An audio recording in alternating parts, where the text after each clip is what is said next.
This is the story of Putin's bunkers. Near the end of March 2022, two airplanes did something strange.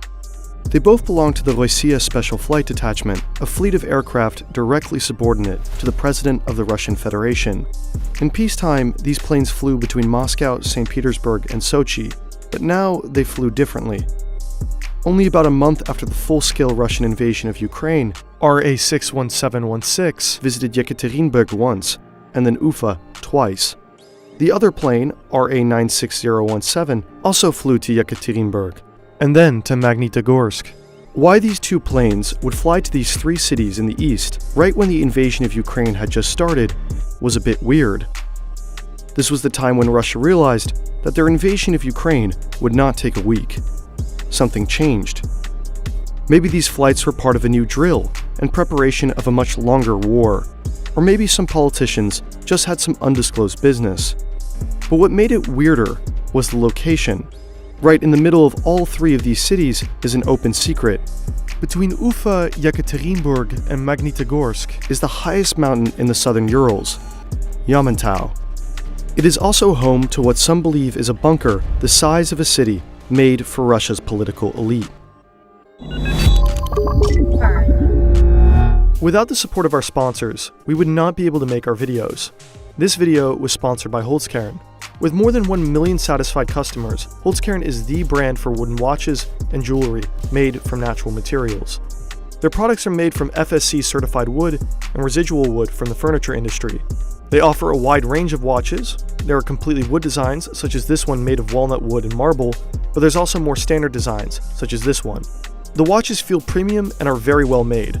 And along with the watches, Holzkern also makes necklaces, earrings, and rings. You can also find sunglasses and handbags on their website.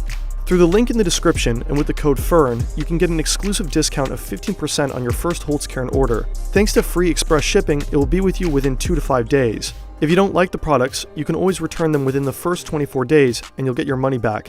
No questions asked. Go ahead and check out their products. During the Cold War, the Soviets commanded thousands of workers to construct underground bunkers. According to an American nuclear security expert, diagrams and notes provided by senior SAC officers showed that the Yamantau Command Center is located inside of a mountain of rock and quartz, around 900 meters below the summit. It is a military base for the resettlement of the top Russian political leadership. Although we don't know exactly what this bunker looks like, we do know what American bunkers look like. If we use schematics of the Cheyenne Mountain complex, we can imagine a command center, fuel storage, water storage, and rooms for combat operations. However, Yamantau is different. Because the mountain is largely made up of quartz, communication is difficult. Quartz can interfere with radio signals. If the massive underground bunker doesn't establish good communication between Russia's political elites and their forces, what else would it be used for?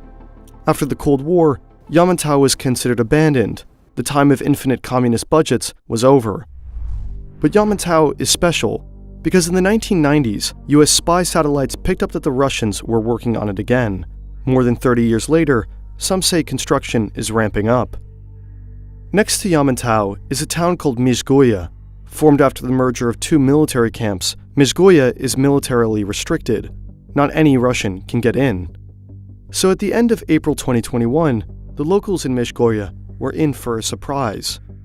An Ufa-based newspaper reported that a convoy of at least 19 units of heavy construction vehicles showed up with license plates registered in Moscow. The local mayor's office informed the paper that the vehicles would expand the asset base of Upravlение Stроительства No. 30. US 30 is contracted specifically for heavy construction projects, including the construction of large-scale underground complexes. They didn't comment on the purpose of the expansion because the projects of US 30 are directly under management of the Ministry of Defense. In April of 2021, military convoys showed up in Mezhgoye, and in April of 2021, the Russians also mobilized thousands near the border of Ukraine. Months later, parts of the presidential fleet flew to cities in the immediate area, seemingly out of nowhere. In early 2021, Navalny published an investigation into a palace on the Black Sea. Funded by public money, it's a hidden mega facility constructed for Putin's private use. Navalny also released diagrams. They reveal a building that's as impressive above ground as it is underground. Located beneath Putin's palace are tunnels and a massive elevator. They're equipped with ventilation and sewage systems, and all the other necessary equipment for fresh water and electricity. The leaked cross-section of the elevator also shows multiple ventilation shafts, which hints that this is no normal elevator. It could very well be that these are backups in case of an attack. Whether these tunnels can withstand a modern nuclear blast is unclear, but the walls are made out of 38 centimeters of concrete. Even more revealing is that they were also constructed by US No. 30, the same organization connected to Yamantau. US 30 answers directly to the MDSP, the main directorate of special programs of the President of the Russian Federation. It is the state body that is tasked with organizing the construction of hardened protective structures, and it is led by one of Putin's most trusted individuals. Alexander Linets was a former regional head of the FSB, the descendant organization of the KGB. He's been the head of the MDSP since 2015. In 2020, Putin's admiration and trust for Linets was shown through a public income statement that revealed that Linets had moved into a 177 square meter luxury apartment in Moscow. The Kremlin gives Linets treats because Linets is important. He not only leads the directorate connected to Yamantau and Putin's palace, but his organization is also linked with bunkers directly in Russia's capital. Next to the State University in Moscow is a barren, underdeveloped piece of land. This is strange. It's prime real estate that's empty, but located right by Moscow's most prestigious university. However, in 2017, under the direct orders of the president, the land started to be partially developed.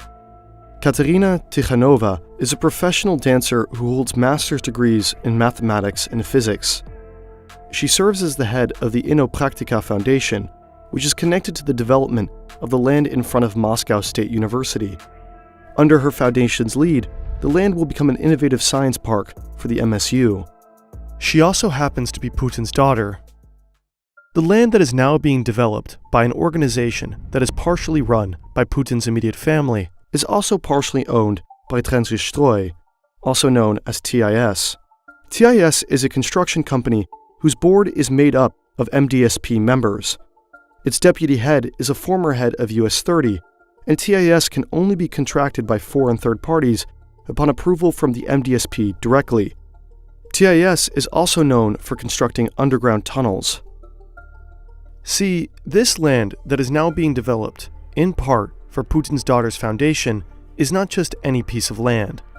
It is also rumored to be above an enormous leadership bunker, which is speculated to be around 200 to 300 meters deep and can accommodate 10,000 people. Like Yamantau, the Soviets were also exceptionally creative in constructing vast underground bunker systems in Moscow. The city's current metro system can actually be converted into a bunker for civilian use and house some of Moscow's population for a few days.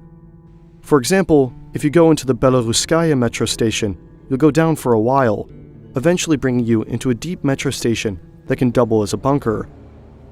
However, if you're bored and walk around a bit in the station, you'll also eventually encounter a recently renovated statue that pays homage to the Soviet Republic of Belarus.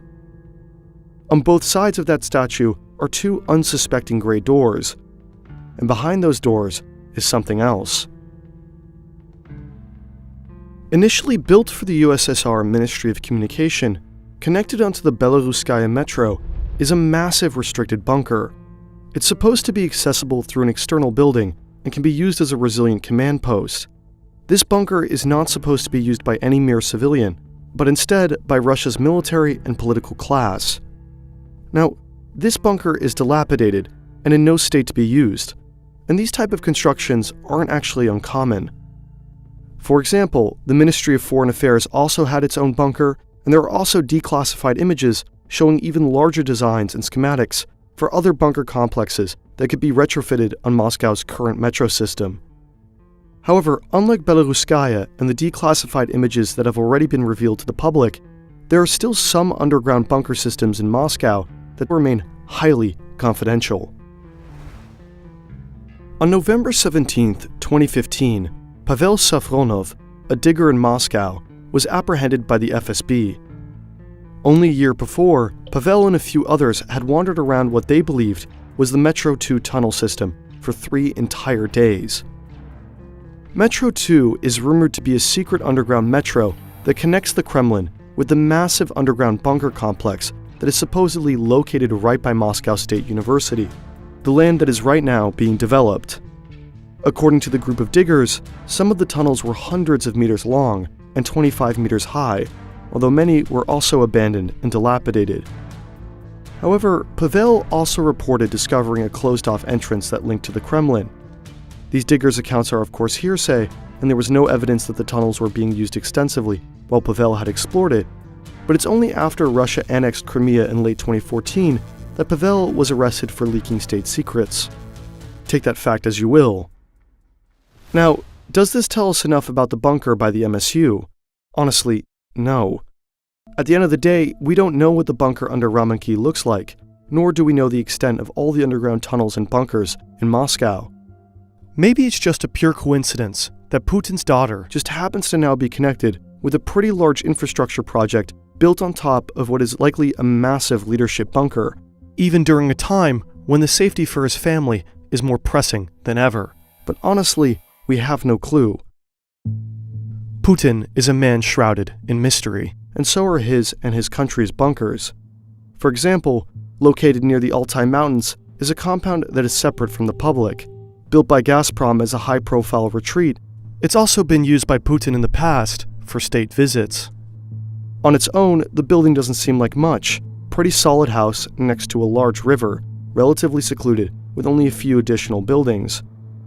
What makes Altai unique, however, is this: a transformer station. This isn't a station you use to power a few buildings. This is a station you use to power a small city. This was enough to sound an alarm.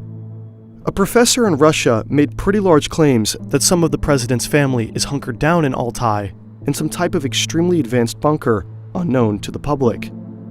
There's no smoke without fire, but bunkers are hard to construct, and they're hard to hide. It's probably unlikely that Putin was able to construct an entire underground city without it being visible to the public. Dirt that comes out of the ground does need to go somewhere else. But in all honesty, be it Altai, Yamantau, his personal palace, or close to Moscow State University, we just don't actually know the extent of the bunkers and how truly interesting they are. It's easy to dream up big ideas of large, advanced underground cities pulled by an unseen, strong political apparatus. But on the other hand, they may just be simple concrete rooms with peeling paint. Like the Russian state, the reality of these bunkers may lie somewhere in the middle, mysterious and real, organized and messy, strong and weak.